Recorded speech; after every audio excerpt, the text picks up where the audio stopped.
everyone. Welcome back to the Outer Circle Inner Stillness conversations and reflections on the intersection of spirituality and sobriety and the inner life and how all of this fuses together, both in the recovering, healing person as well as whoever it is that is helping them along. Because Lord knows none of us can do this alone. So we need helpers, we need guides and counselors, and wouldn't you know it, those people have lives too. So we might talk about all of that today. I would like to introduce special guest Trevor Hill from deep in the South. Trevor, how you doing? I'm doing well, Reese. Thanks for having me. Yeah, Very excited to be here. cool. I'm glad you're here as well. Um, so we had a fun occasion of meeting because I came from Oregon, you came from Arkansas, and we met in Colorado, up in the mountains. Um, shout out to the people at the Begin Again Institute, with whom neither of us are officially affiliated, but we'll give them a shout out anyway. Um, Yes. so, but yeah, would you say a little bit about what is your corner of the world, the counseling world, the spiritual world, etc.? As Reese said, I'm Trevor Hill. I'm a therapist. I'm a ASAT, trained in sex addiction treatment through ITAP. So that is the majority of my work is sex addiction recovery. Let's see. I am a Christian, so I identify as a Christian. I don't provide necessarily Christian counseling, what the typical phrase and thoughts are around that, but I do integrate faith and spirituality into my work with clients whenever they are comfortable and wanting that. Um, I'm in Little Rock, Arkansas. I work in a group practice called The Finding Place Counseling and Recovery. And I've been here for about a year and a half after working residential for quite a while. I use EMDR, brain spotting, trauma treatment modalities. I really focus a lot in inner child work. I would say that that's kind of my niche go-to. That's where I'm most comfortable. I love bridging the gap that a lot of our clients that we see kind of come in with this shame-based disorder that comes into the office and helping them see through the shame and actually be able to be integrated fully with themselves and with their partners, their families, all these different things. I've been a therapist now for roughly three and a half years, and love what I do. And it's the best thing in the world, I think. And then shout out as well to Begin Again for helping us meet. They do great work out there, and and then I also got to see you at the ITAP Symposium, and that was a lot of fun. That was a lot of fun. It was a bit overwhelming. It's like a carnival, but Yeah. it's pretty great. It really is. I mean, with all of the booths and the bougie snacks and just yeah, I think we had everything but a band. Oh my goodness. I think if they ever do get a band, I'm just done. It'd be too much. Yes. Oh my gosh. Yeah. I mean, like you really could have done it, but yeah, Uh, it's so interesting, man. It's all the celebrities, quote right. unquote, in our field, Yeah, yeah, So yeah. it's a lot of fun. Yeah, it will kind of do a number on you. Well, at least it can for me, because there is kind of this like celebrity culture to the iTop world, just because so many people have like written books and started clinics and gone on the radio, and like there's somebody who has a TV show, I think. So there's a lot of public facing people there, and then so for us, who are like coming into the community, we're just like, oh, here's this person, I've heard their voice on the podcast all the time, and oh my gosh, now they are here in real person. Here they are, they're actually a real person. They're not taller than me. That's cool. So Yes. Yeah. It's always interesting seeing like the height difference and things like that. Yeah. yeah, Uh, and just how people interact as, real people, right? Which is a big topic that we're going to talk about, I think, yeah, today. How we handle being real people with each other in these conferences and, all the celebrity status, but also us joining the field. yeah.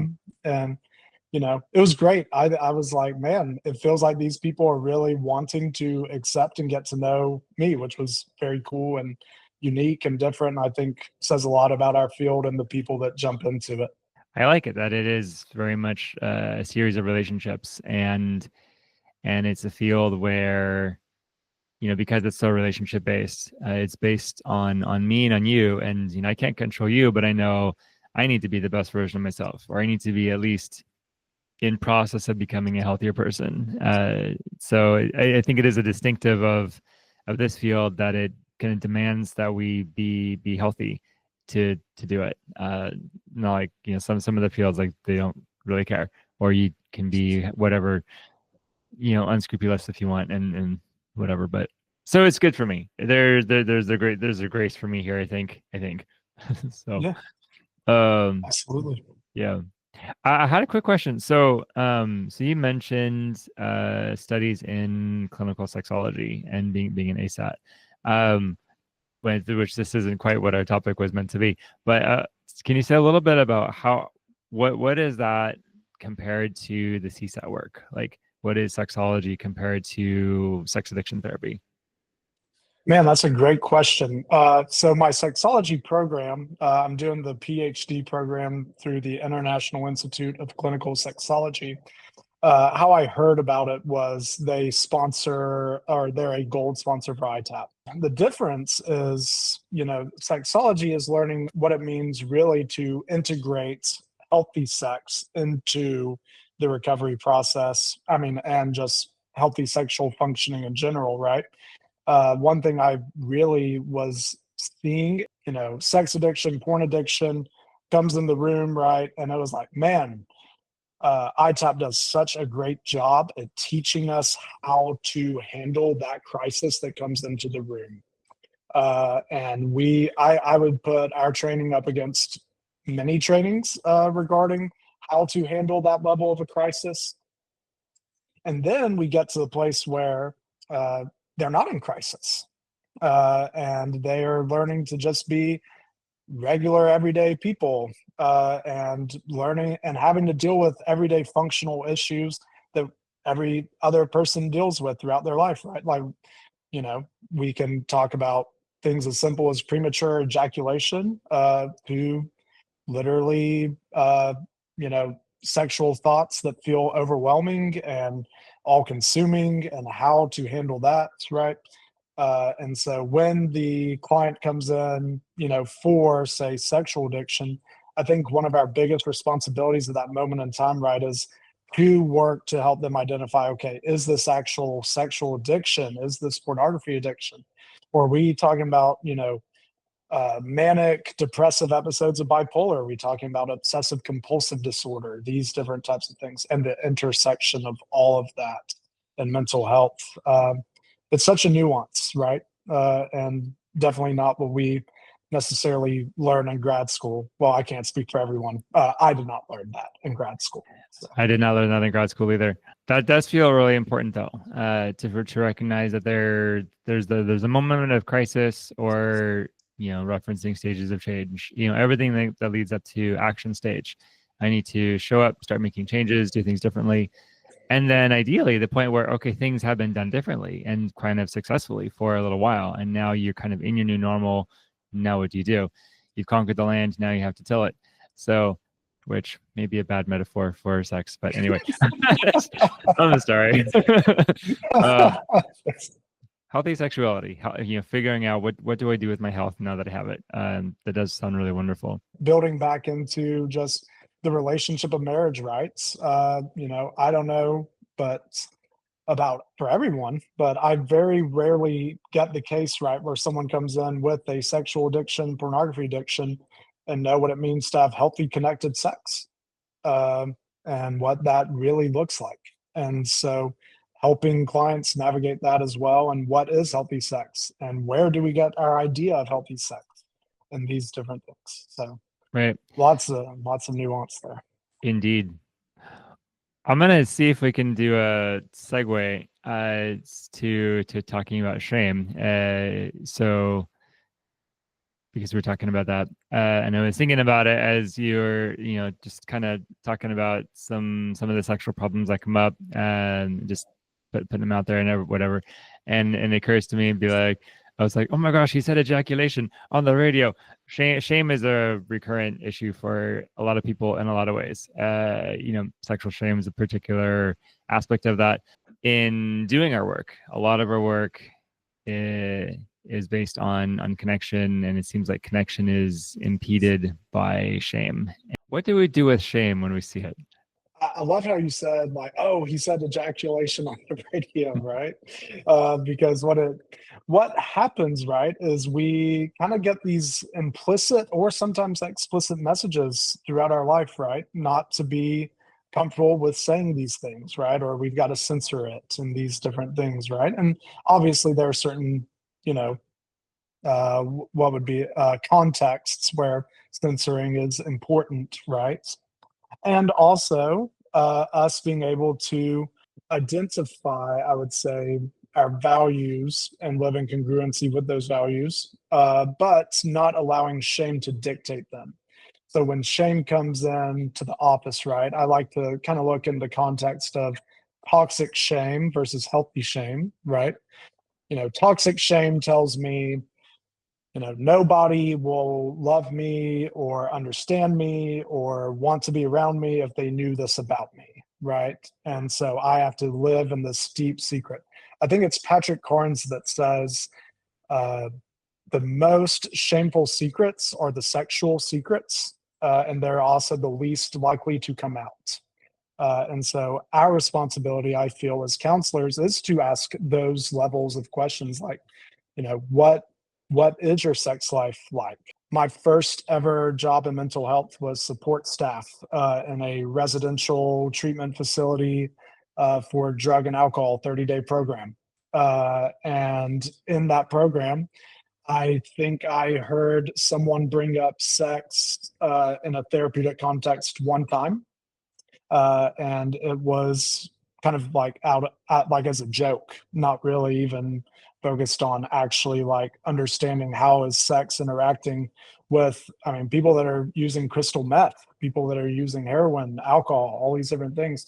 And one thing that we know in our community is the interaction between chemicals like methamphetamine and sex and how hijacked the brain can get from that. I think that as a profession of counseling, our responsibility really is to get to a place of being comfortable in our own bodies to be able to ask others, hey, what has been going on in your body and what are you doing with your body? Because that is where shame can have the light shined on it for the 1 hour that you may see them per week, where they can actually feel like, wow, I can actually talk about something scary with this person, and they get that taste. Yes, more people should talk about sex more often, and not in a joking way, especially in the therapeutic environments.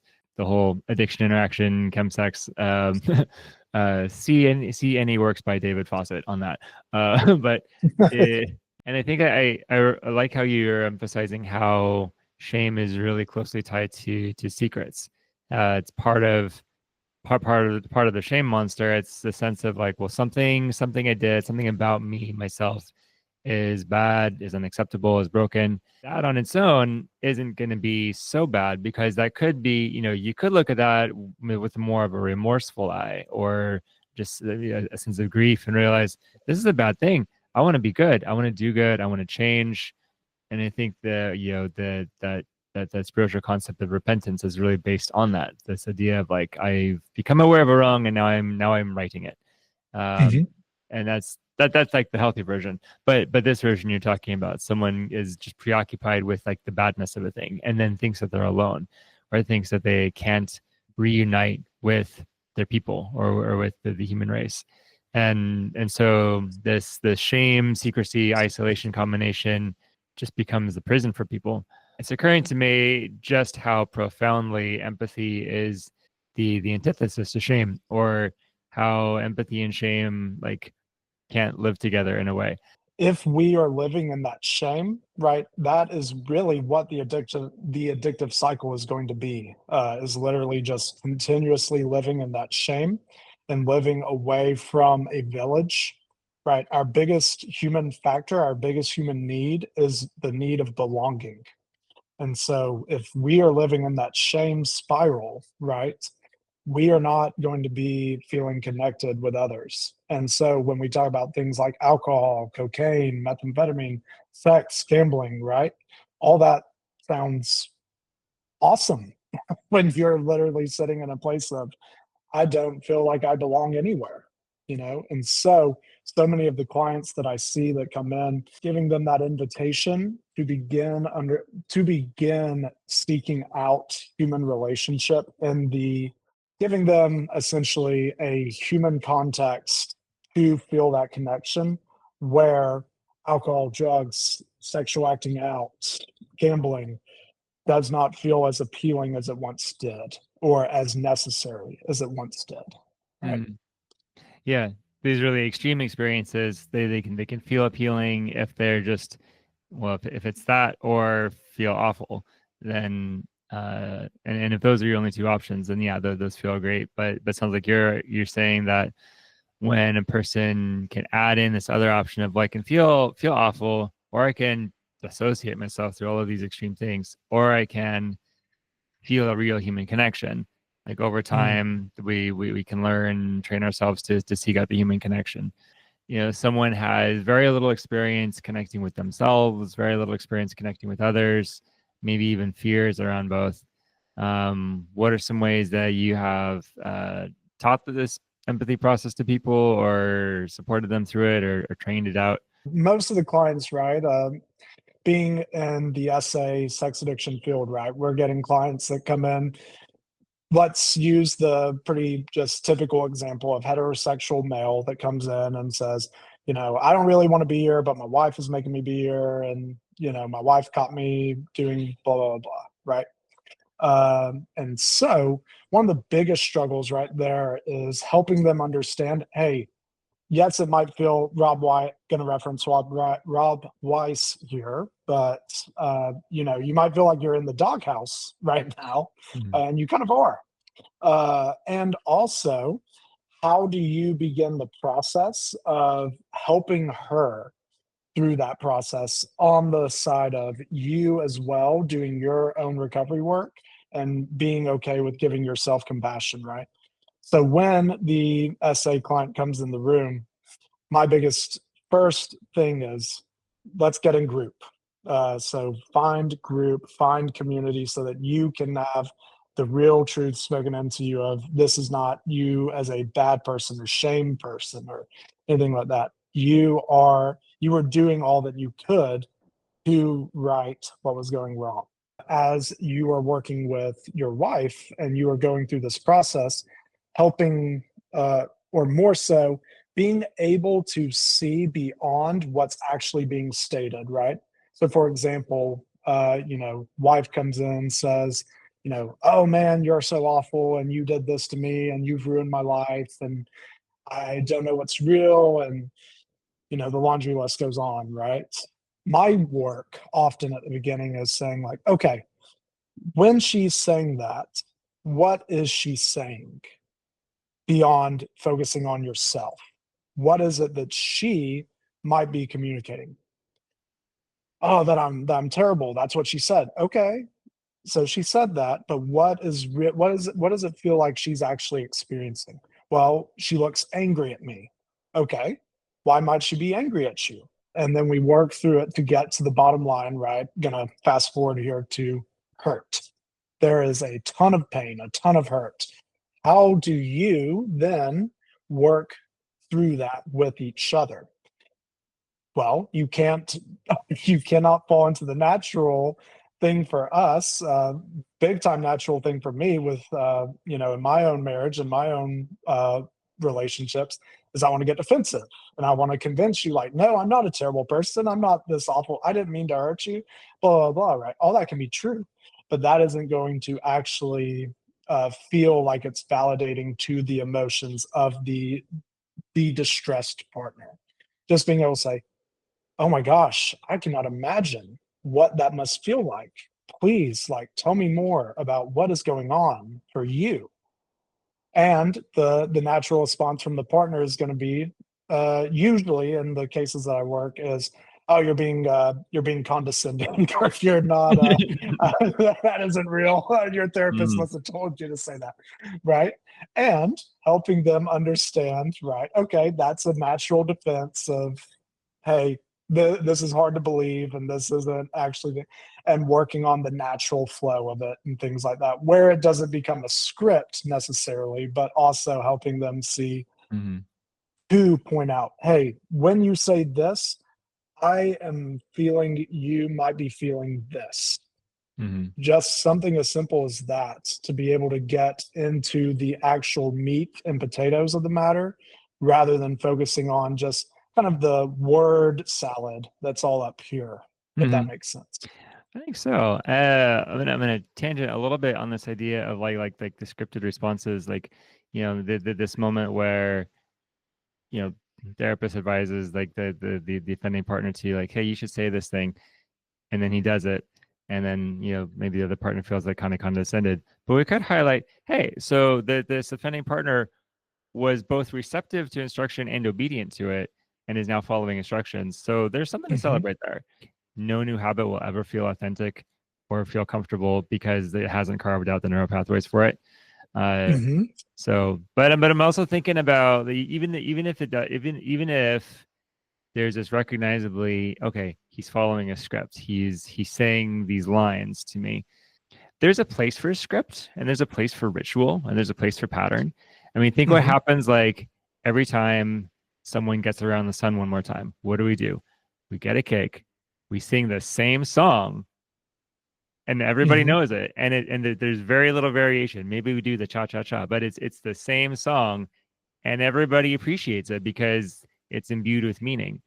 Or you think, well, I come from a liturgical tradition, and so we have a lot of like repeated prayers, repeated hymns, like our divine liturgy. It's there's some parts that change out, but there's a great bulk of it that's the same every week, and but it doesn't get old. I guess I mean, we could look at it a little bit like a dance or like a recipe.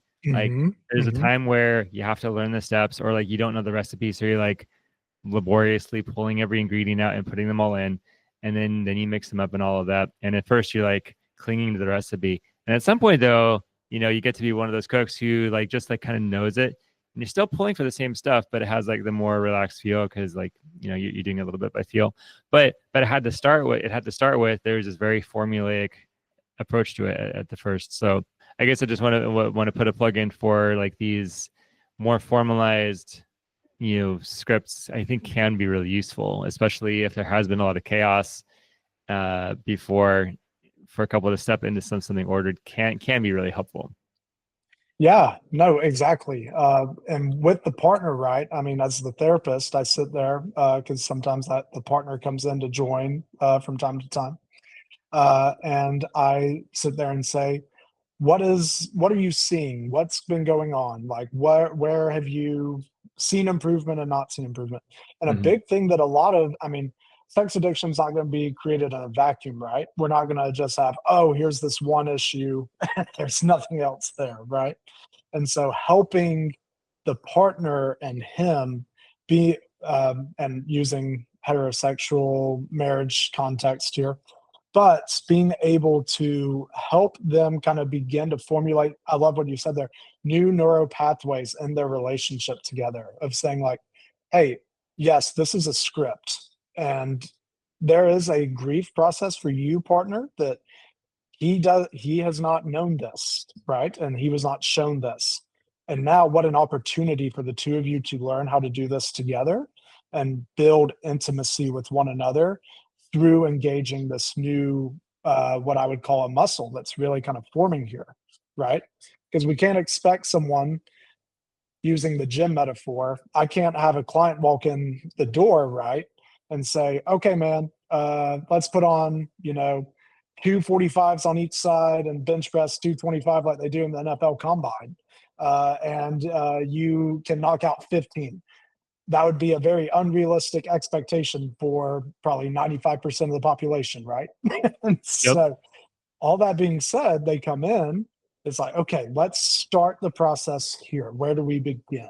And start carving out that new interrelational pattern so that we can get to a place where it does feel natural. It becomes part of the relationship, and it is the new way, the new language of intimacy within their partnership. There's some ritual, there's some routine, there's training, there's gradually strengthening muscle, the mental internal muscle. There's a conditioning that goes to this. I've been interested in hitting on the very concept of what we're talking about a little bit too. Talking about coming out of shame, coming out of reactivity, coming out of defensiveness, coming out of resentment, coming out of fear into this connective space. We're using the term empathy. Some really closely related terms would be like attunement, and that's talking about a very specific right brain to right brain connection. You see the collected works of Alex Katahakis. Yes. Sorry. We're just like referencing like the whole ITAP stuff right now. I know, man. It's like we just got back from symposium or something. Right. Yeah, we have good teachers. But so this very particular kind of connection that's very embodied. It's very focused on I'm fully present with you, and able to really receive your experience. I mean, it kind of seems like that's the thing we're floating around.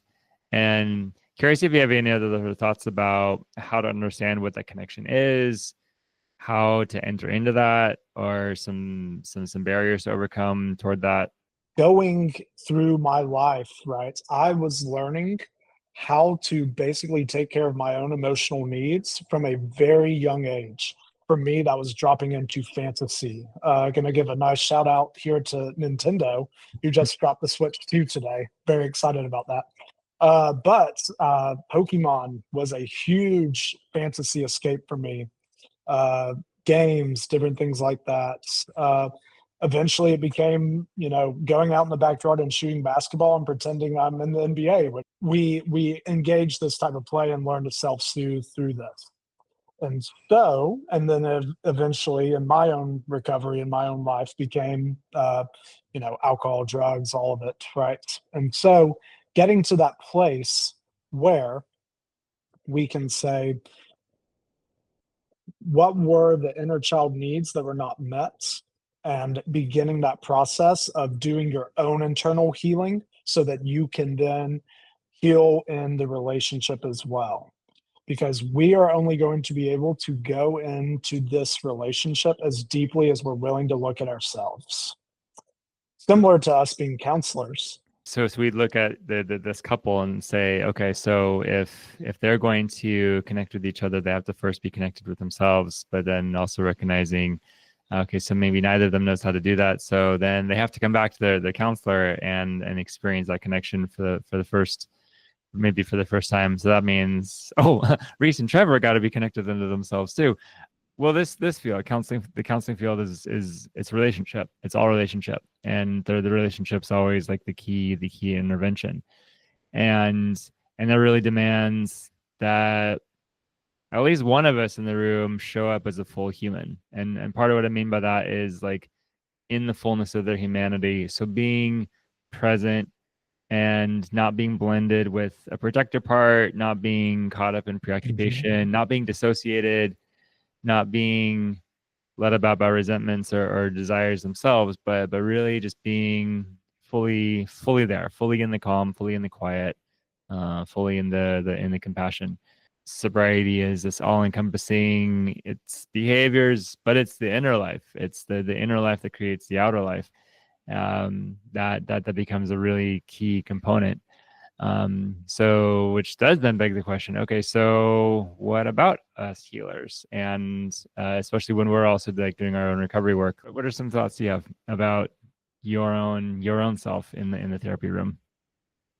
Yeah. Well, one thing that I had to really accept for myself, when I went to graduate school, my mindset was, oh, I'm in recovery. I've got this, blah, blah, blah, blah. Right. And when I started going through my graduate program and, I met my wife and all these other things, right? Very quickly, I realized, oh, wow, I haven't really gotten a grip on much, right? I'm stable. I'm not in a crisis in my life.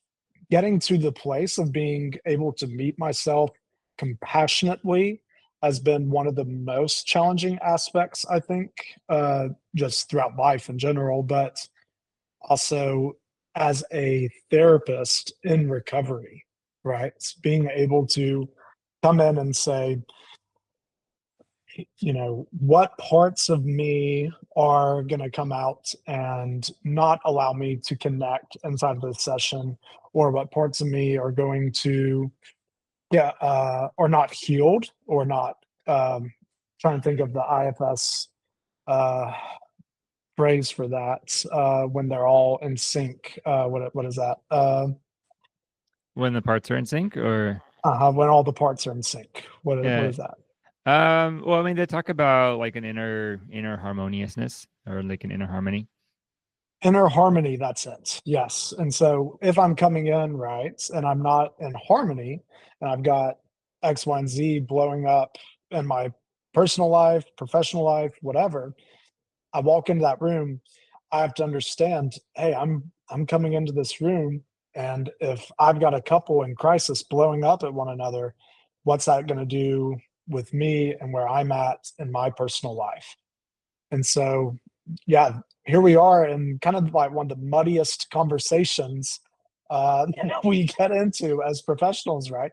I think that we talk about the helpers not having to be perfect, and we talk about the helpers. It's okay that the helper doesn't have it all figured out, but we don't really actually allow the space for that to be real. I don't Mhm. know. I don't know if that's your experience, but I have really struggled to find experiences where it's, I'm a therapist and I walk in and it's okay for me to, or I feel like I'm in a safe enough place to be able to go there, which might be an internal protector type of thing. Mhm. It might be I'm reading the situation. But one thing that I do think we have to start to talk about when it comes to training counselors, how do we handle when it's not a good day and we have 8 hours booked that day? And I have to walk into these sessions and be ready without putting ourselves in a position where it's just, oh, I have to compartmentalize, which is something that we talk often in addiction. There is a way that being in the field can kind of feed into some compulsions, especially like if I don't know, if you're a perfectionist or a people pleaser or just tend to be a workaholic. I'm raising my hand for all of those. Yes. Yeah. Um, Joining. yeah. I feel that though. I mean, I feel the struggle. Because I can see. I mean, I can tell when I'm here enough to really be with a person, and those sessions they sing in a particular way. And I can feel also when I'm like falling asleep or really bored or just so preoccupied with like other stuff that like I'm not fully hearing the person. And then I can imagine like the me and most clients will be able to like pick up on that also. And they may not have the wherewithal to, or the ego strength to call me on it. Actually, very few ever have. Mhm. But there's also a way where like I'm not doing my best work, and that's, I mean, we could we could call that an ethical violation in a way. And so there's a way where like if I am showing up on a Thursday and I've got 8 clients to see, and like the previous 3 days have been terrible, and I haven't slept well, and I'm in discord in the rest of my life, on the one hand, I could say, well, it'd probably be ethical to call out that day. And then I'm like, oh, but client abandonment and I need the money and all of these problems. So Uh-huh. yeah, so it's challenging. And there again, I mean, if we look at this as this like all-encompassing lifestyle, I guess an ideal I could pull in my mind would be, well, I just have to order the rest of my life. Like I have to be sure I'm not picking up too much chaos. I'm going to bed on time. I'm eating decently, not too much, and I'm not acting out myself, which would be nice. Yeah, but life tends to Uh-huh. be a little too crazy to do that all of the time, I think. But I don't know. I mean, I'm also, I'm still young in a lot of things, and like maybe it is possible to wisely order your life, and I just haven't figured that out, or I'm still on that journey. The way that you framed it, it was like, man, that sounds like a pretty great life. We don't have any crises going on. We don't have, Mhm. I mean, you have children, correct? Yeah. So being a father, right? Oh, my kids, everything is going well with that, right? And learning all these different things. And I feel like I'm in my best sense of self today, right? And then you walk into session and you have a killer day. Hmm. That does happen sometimes as a therapist. There have been days that I walk in and it's like, I'm like right there, I'm feeling great. But then there are the other days that even though I may not be acting out or I may not be in my addiction or different things like that, right? There's a part of me that I'm sitting here like that doesn't necessarily feel that far away as it does on some other days. And Hmm. how I take care of myself in that. Still in the working progress of that, I mean, we're young, but being able to look at this and say like I can only control what I can control in this moment in time, right? And walking in and being able to just, I think one of the biggest things that we have to talk about is just self-awareness. Hmm. If I can look in that mirror and I can say I'm not on my A game today, but I can still bring uh, enough into the session to help what is happening in front of me, I feel like we are acting within our ethics, Hmm. right? We're in there. But if I'm looking in that mirror that day and it's like, I know that if I walk in that room, I'm not going to give, what is necessary, then I might have to do the ethical thing and say, I can't do this today. But then we're also human, right? We see paychecks, we see all these other things. We see what if they don't want to come back because I canceled on them at the last minute? There's a lot of factors that get inside of this, Hmm. which I think is why we often don't find ourselves in these types of conversations where it's like, this is what we do. When you're talking there, it was making me think about where we started on talking about shame. And I mean, here we are working with, recovering addicts who are, needing to work through the shame in order to reveal things about themselves. Here's these things that I've done. Here's these harms that I've done. They're not pretty to look at. And yeah, well, we can tell them, but when you expose them and then they're out and they're not secret and we can really know you, then you're free. And it's true. And they often discover that. And it's something like there's a corresponding version of that for us therapists too, realize like, well, I know, speaking for myself, I hold a lot inside. I still, years into recovery, like I'm still like much more secretive than I have a right to be. And in my memory, well, it's some of it's a lot of it's fear of consequence. Somewhere in my memory is watching assorted church leaders have struggles and then get kicked out of the ministry. Like Mhm. they lose their opportunity for vocation, and that's a really steep cost. And so I think that memory is just like seared into my mind a little bit. Or yeah, just this fear of, well, I'll get rejected, or someone will get angry with me, or even deeper still, like if I really admit this, then that means I'm not perfect anymore, or I'm not the good boy, and like I may lose my self-image of myself. And maybe I've been taking comfort in that. Man, Reese, the way you said that, it just struck me. I'm not the good boy. I'm not perfect. I am not doing what it is that I'm supposed to be doing. What that screams of, right, is a wounded inner child that literally is saying, I don't, I have to be on, I have to be my best to be loved, to know that I'm doing the right thing. And that is a burden that I feel a lot of us as counselors have to carry, or a lot of us just kind of feel from the few conversations I've had around this. It's one of the saddest aspects because we talk with our clients who are in recovery all day long about being authentic, being real, owning what's going on, being truthful, not living in secrecy. But then for some reason we still have this thing that says, oh no, we can't do that ourselves, right? And that is one of the hardest things, I think, just for us to even be able to look at when we are working with our clients. I was thinking about it this morning. I run some groups for addicts, and in these groups, right, I'm asking them to connect and be authentic and be honest. But man, when I go sit in a group and when I go do these things, boy, it's freaking scary, man. Yeah. Like, it's not something that I'm sitting there like, oh, I'm thrilled to be doing.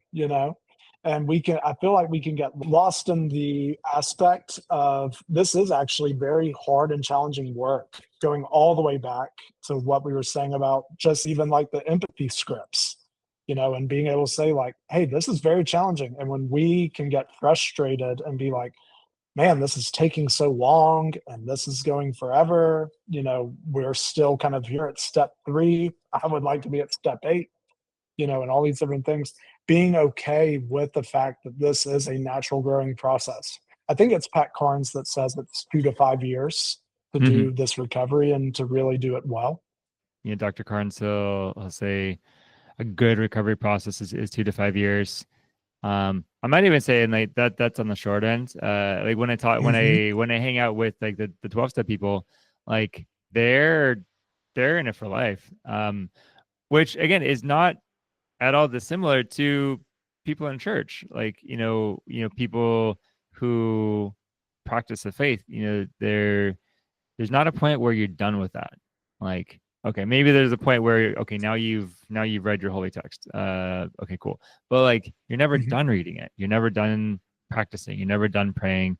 Like in the 12 steps. Like you're never really done working the steps. Especially 10 and 11.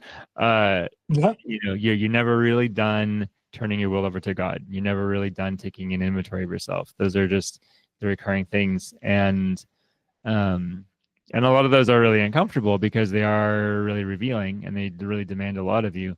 But I would venture to say that as you do them more often, they become more familiar or they become more practiced. And even if it's the same stuff you don't want to look at every time, you can get a sense for baking without the recipe. Like you know how to do it, and you can Mm-hmm. do it, and you trust yourself that you will do it again. And that would be a good spot to be at. The difference between abstinence and recovery, right?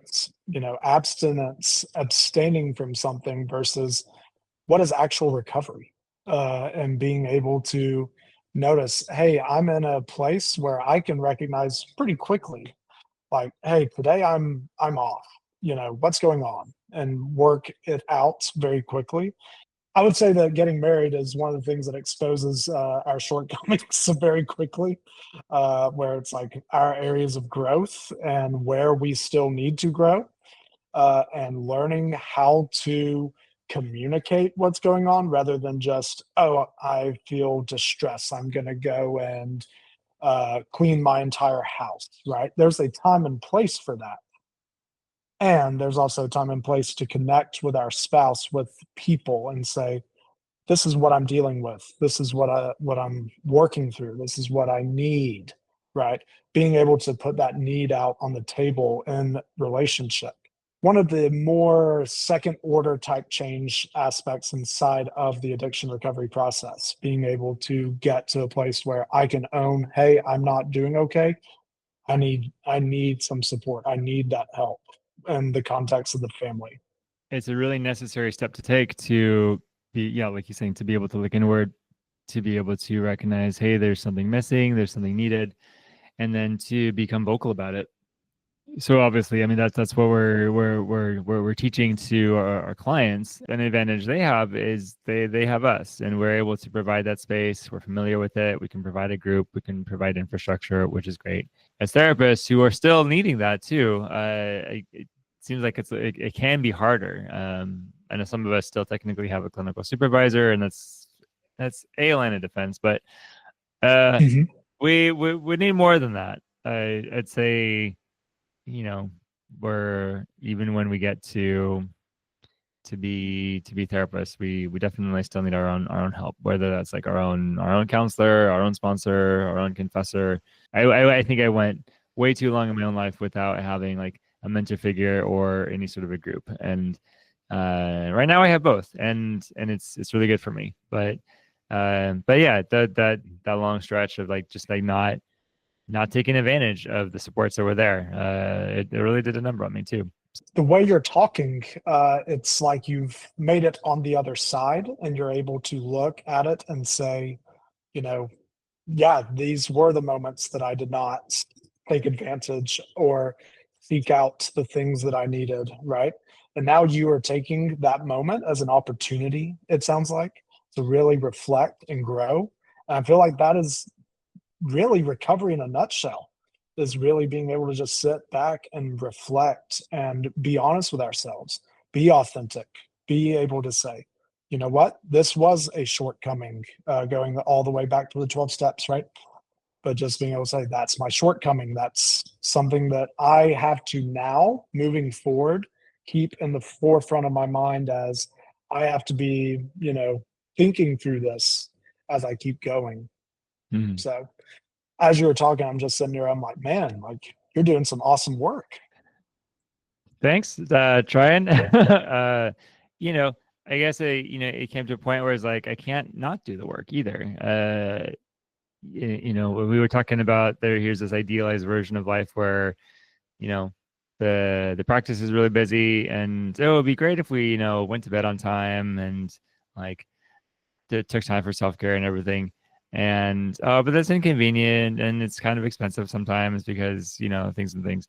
But Mhm. when you think about it, I mean, dude, this is your life. I mean, this is your soul in a way. And I mean, isn't that worth everything? Wouldn't it be worth giving up a bunch of other stuff or like completely orienting your life around like what gives you what helps you, what saves you, what brings you into the inner peace. Uh and it's a long lesson to learn sometimes. Well, for me it's been. Maybe it doesn't have to be. It's a hard lesson to learn. And but it's like, okay, good work to stay connected. Yeah, it's maybe saying it's life or death is like a little bit dramatic, but uh Mm. it's something leaning that direction. I think really what we're getting at here is the idea that, recovery being a daily practice, and literally allowing it, even going all the way back to the beginning of this podcast where we were talking about, the arguments and the scripts and these types of things, right? It could be very easy to have a botched script session, right? Where it's like, oh my gosh, like this was horrible. And, go into our shame, right? And live in that shame spiral for 3 straight days. And even if we don't go necessarily relapse, right? It's still, you're sitting in all that shame and that pit and everything like that, as opposed to sitting and saying, I can take this and look back at it and identify, okay, what am I really feeling in this moment? What was going on that made this not go well or made this feel wrong or different or shameful? And how can I use it? Really getting into the mindset of how can I reconnect after that rupture in the relationship and go and actually say like, hey, this is what I'm really wanting, or this is what I'm trying to communicate. Can we try again?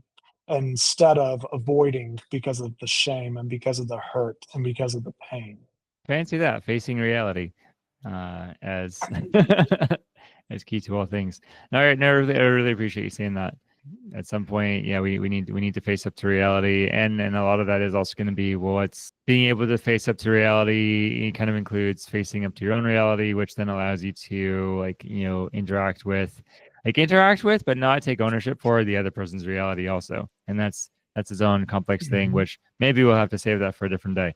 Like, but it is there. Yeah. Be curious. So okay. So kind of circling around these concepts of, like the daily practice, really glad you emphasize that.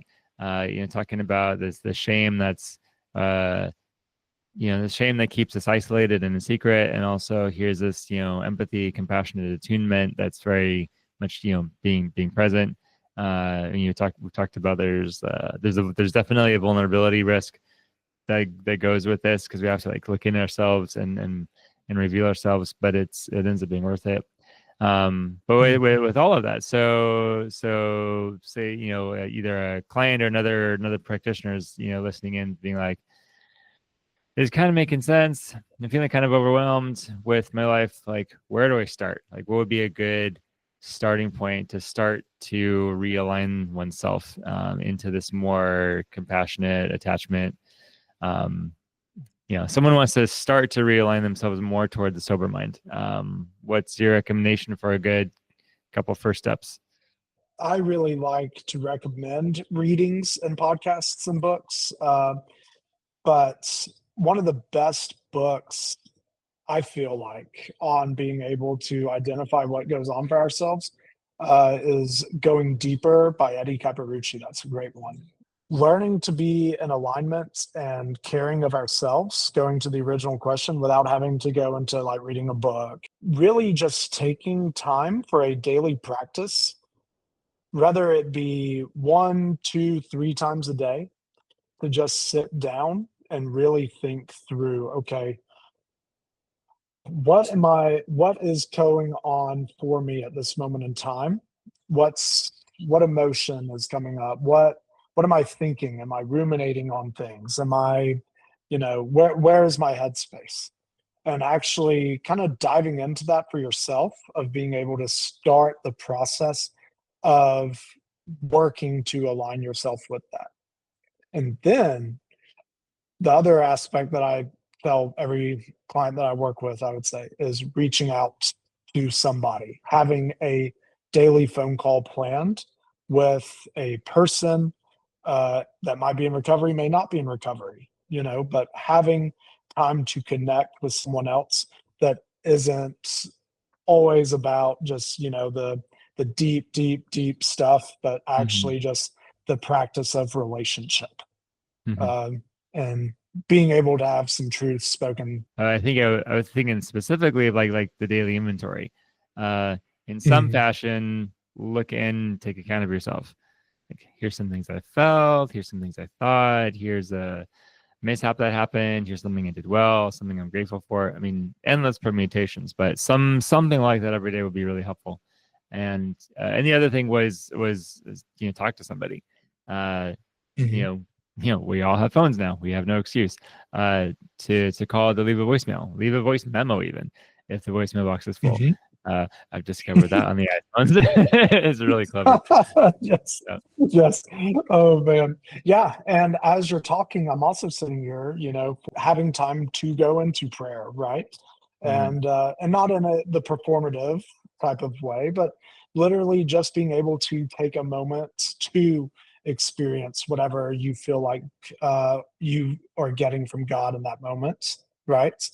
I think is something that in my own life, I could talk a lot about that practice, and I've neglected it many times.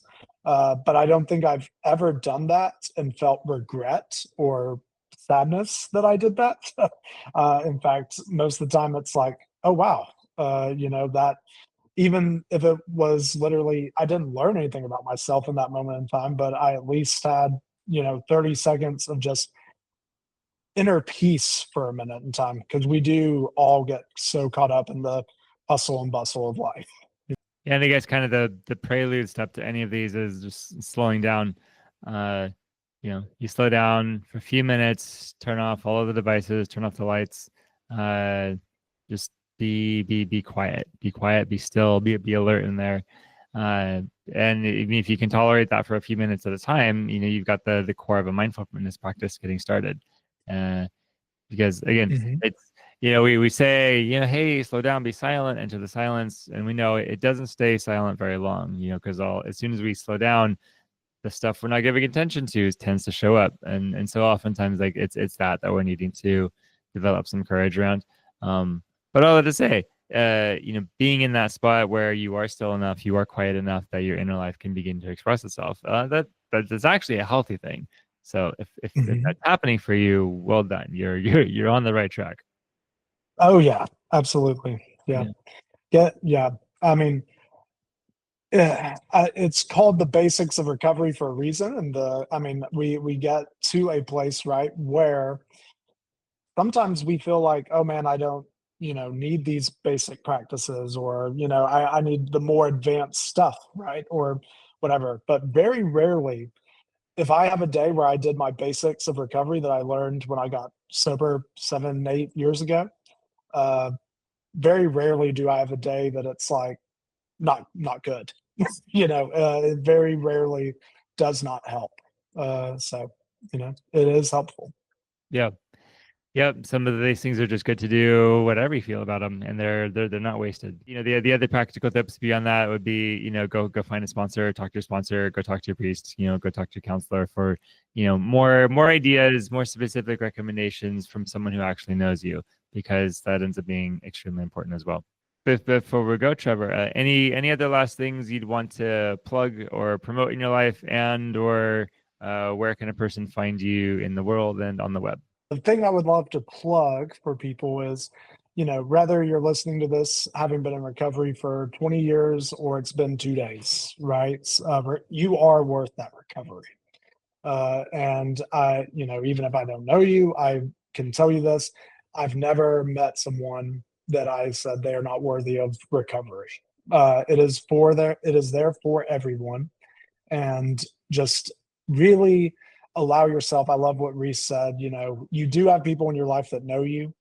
Go and allow them to speak that truth into you whenever you can, and allow yourself the space to speak truth into others. Just because you don't have it all figured out in this moment in time doesn't mean that you can't also help a fellow, that is walking through something as well. As far as finding me, like I said at the beginning, I work in outpatient group practice here in Little Rock, Arkansas. We do offer 1, 2, and 3 day intensives. So if you are wanting to do some intensive work, whether that be trauma work, whether that be, hey, I'm kind of in this cycle of relapse, I need to work through some of that. Anything, right? Just call our number. You can find us. Just go on Google and type in the Finding Place Counseling and Recovery in Little Rock, Arkansas, and you can find that. Sounds good. And we'll have that information in the liner notes, as well as like all of the people that we referenced. I'll see if I can put something from them in the liner notes as well, because we are connected to some really cool people. I will say for my part, so please visit patreon.com/outer circle, and like and subscribe, donate some money. Then I can pay an editor, and we could have more episodes up, and that would be really appreciated. Otherwise, I'm at newpatterncounseling.com on the web, in Gresham, Oregon, here in the world. And we've got a team that is ready to walk with you through your sobriety journey right now. Thank you so much, Trevor, for sharing some of your life and your thoughts and your expertise. Yes, Reese, thanks for having me, man. Looking forward to continuing to do work alongside you in this field.